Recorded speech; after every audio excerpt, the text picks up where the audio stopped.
All right, let's go ahead and get started. Screen sharing for my video. All right. All right. All right, we're going to go ahead and get started. For those who are online and for those who are watching via live stream. Good evening, everyone. My name is Dante Arnwine. I serve as the district manager of Brooklyn Community Board 9. We are here tonight for a public hearing for the citywide statement of needs for city facilities for fiscal years 2025 through 2026 for the city of New York. For folks who may be on the phone, if you are on the phone, if you are looking to speak, you can unmute yourself by pressing *6. You can mute yourself back by also pressing *6. Unmute, mute is *6. Also, if you're on the phone, raise hand function is *9. You can raise and lower your hand by pressing *9 if you are on the phone. Before we get started, just want to take this opportunity again to thank any board members who are on the call, any resident members who are on the hearing, and then, of course, for those members of the public who are joining us tonight. If this is your first time interacting with Brooklyn Community Board 9, feel free to reach out to us after, tomorrow, or thereafter this public hearing for more information. We do have a weekly e-blast that goes out on Fridays with all of the board meeting information, along with information that we receive from city agencies, state agencies, federal agencies, and from nonprofit and community-based organizations in our district and throughout the borough of Brooklyn. So let's jump right into it. I will start with a brief presentation on the citywide statement of needs for city facilities.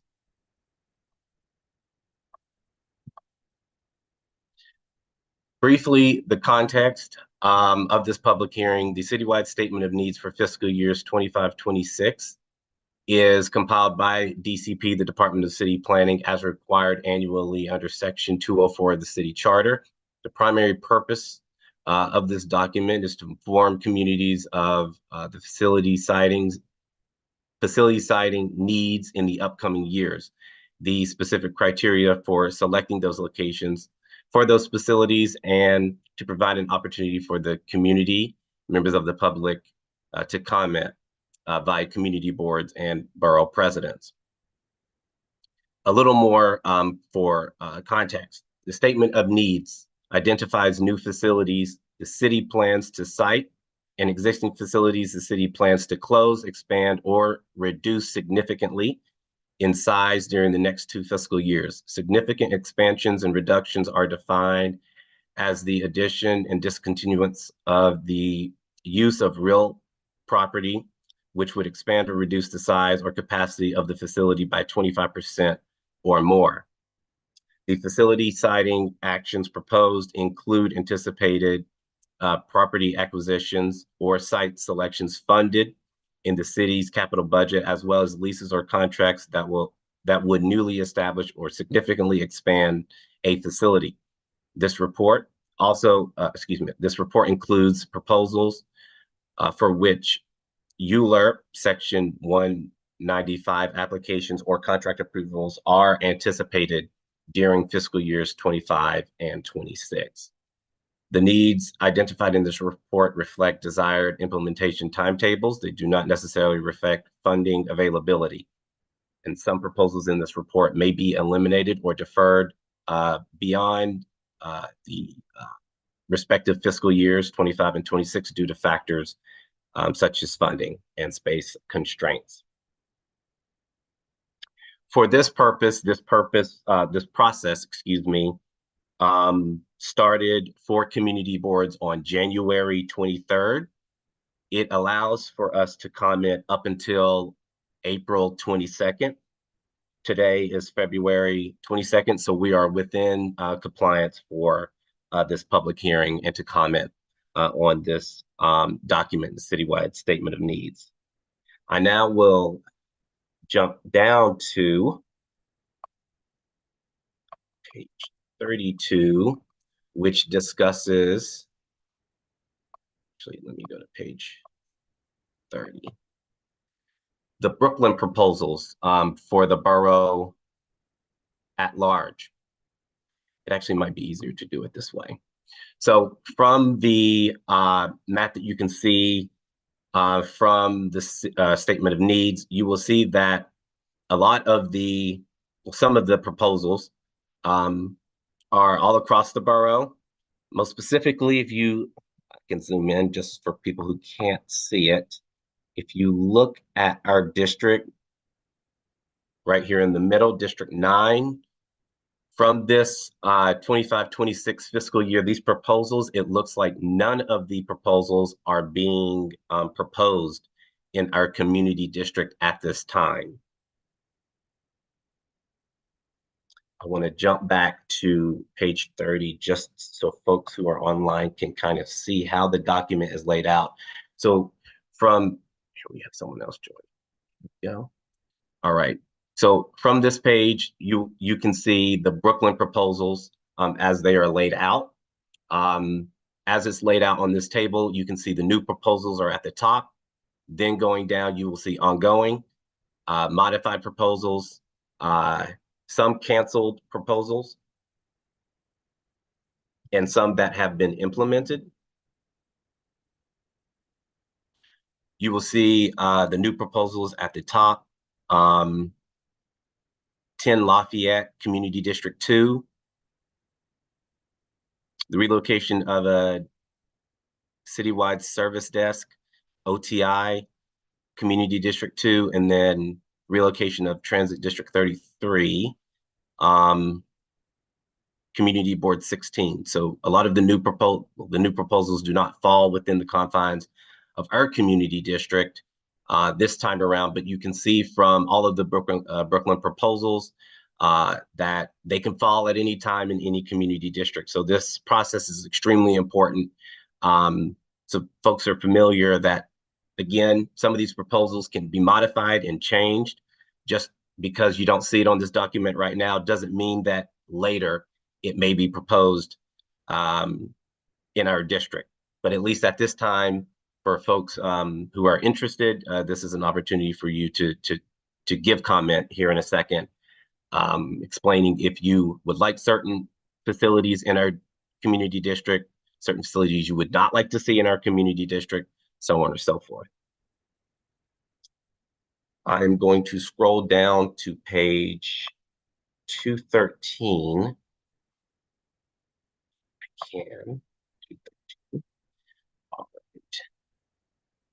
So we just viewed some of the Brooklyn proposals in this document. I also want to make it clear that there are also proposals in this document that do not have specified locations yet.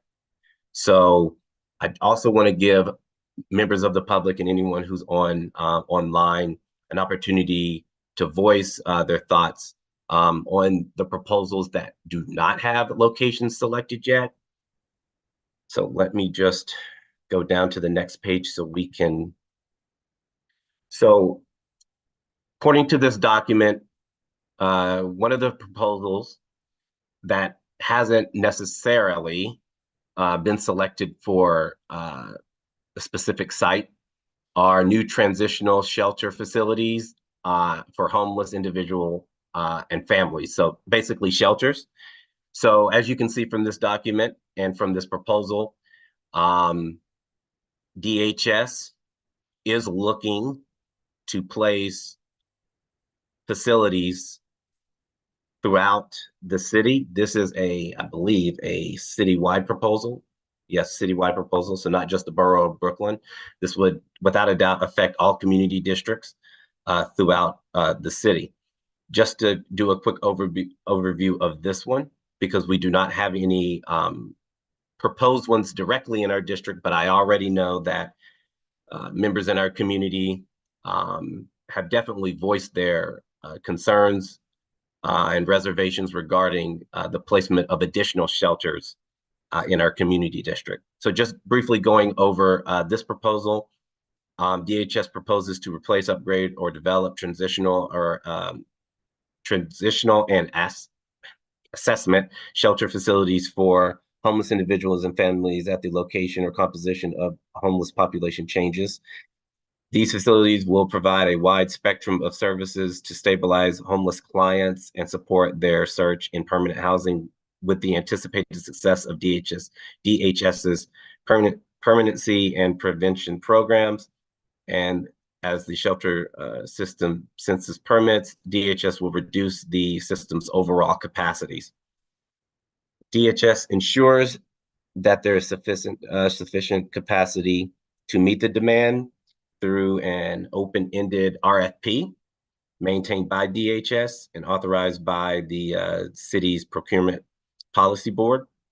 Through this process, nonprofit providers will submit proposals in which they offer their services as shelter operators. So if you're on the call, I just wanted to bring this to your attention that this is basically an open request, an open RFP for shelters across the city.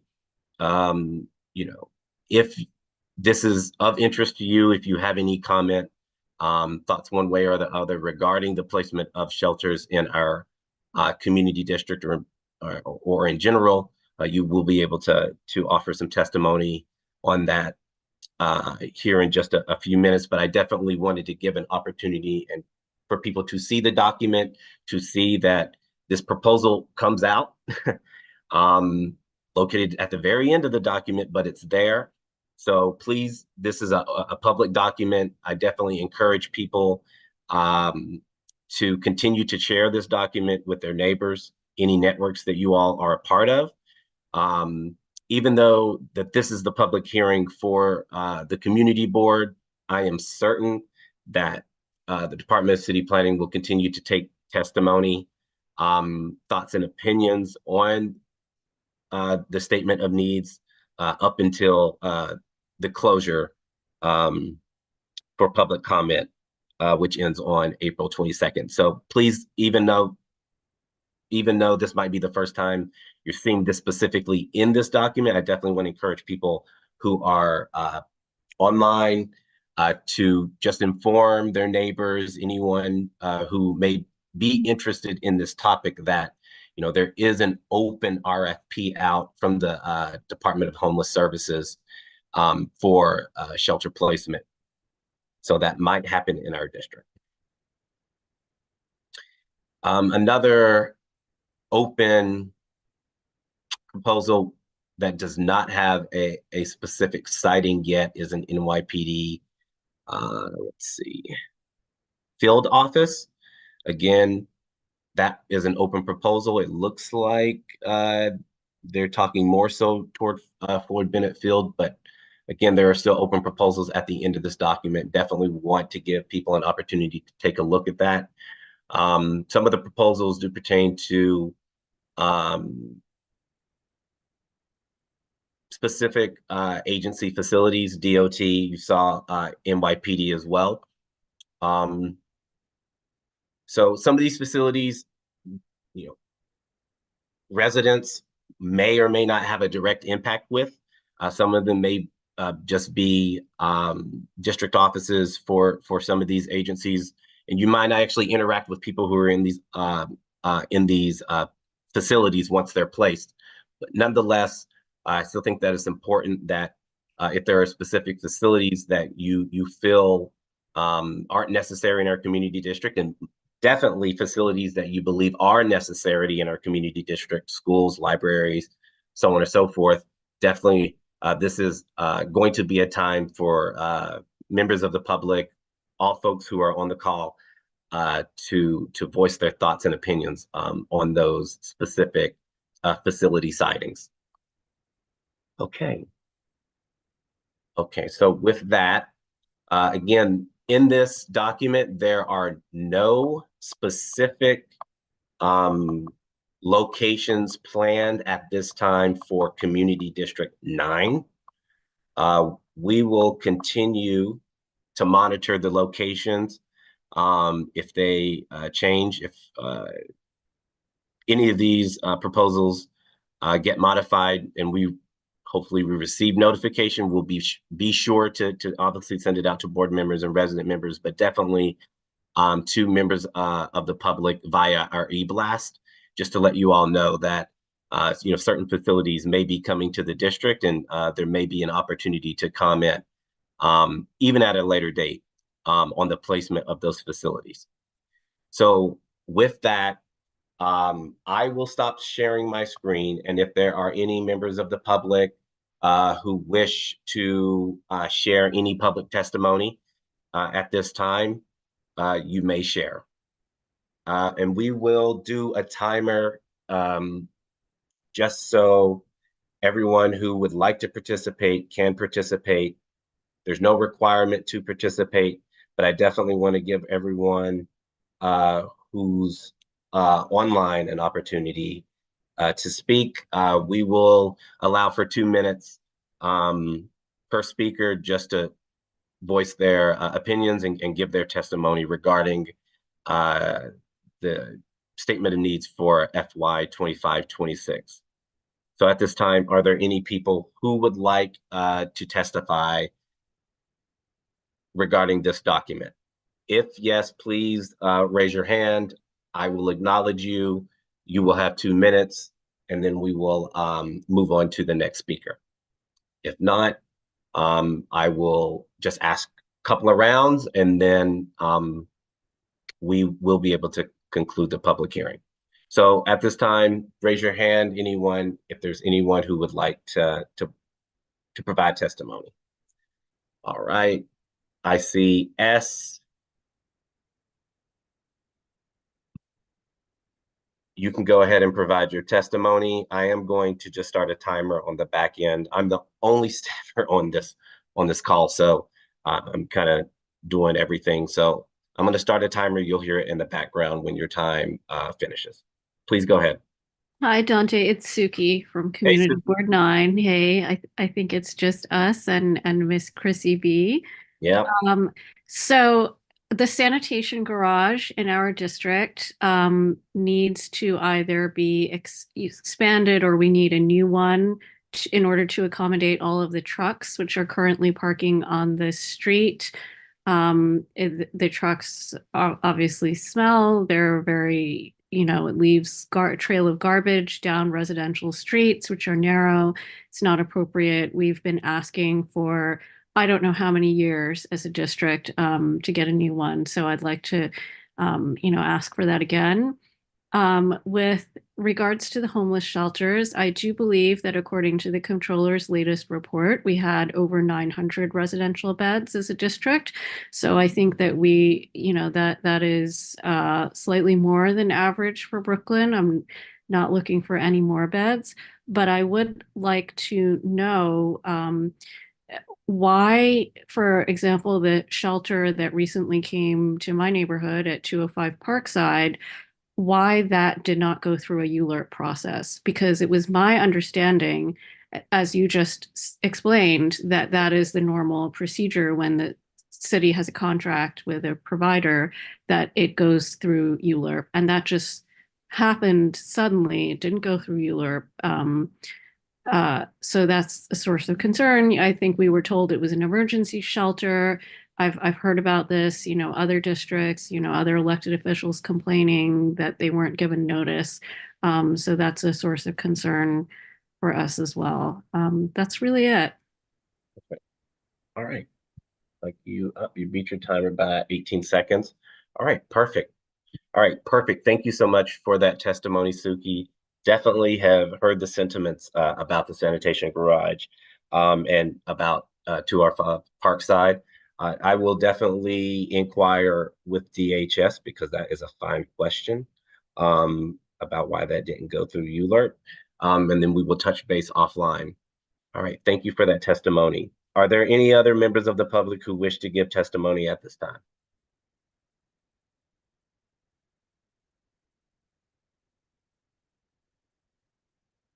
I ask again for the second time, are there any Members of the public, anyone on the public hearing who wishes to give additional testimony or testimony at this time?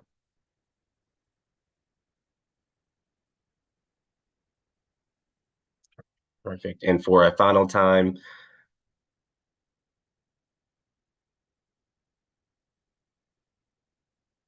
perfect. All right. All right. So hearing none, I will just want to take this opportunity to thank all those who joined the public hearing this evening. For those board members, Suki, thank you for joining. For members of the public, Chrissy, thank you for joining. For all of those who are watching via YouTube live stream, thank you for joining as well. If you have additional questions regarding the statement of needs, feel free to reach out to our office. You can reach us at 718-778-9279. You can email at bk09-1 at cb.nyc.gov. Again, bk09-1 at cb.nyc.gov. With that, thank you all for taking the time to provide public testimony for the Brooklyn Community Board 9 fiscal year, Brooklyn Community Board 9 public hearing for the statement of needs for fiscal years 25 and 26 for public facilities. Thank you all. Enjoy your evening and have a good night and be well.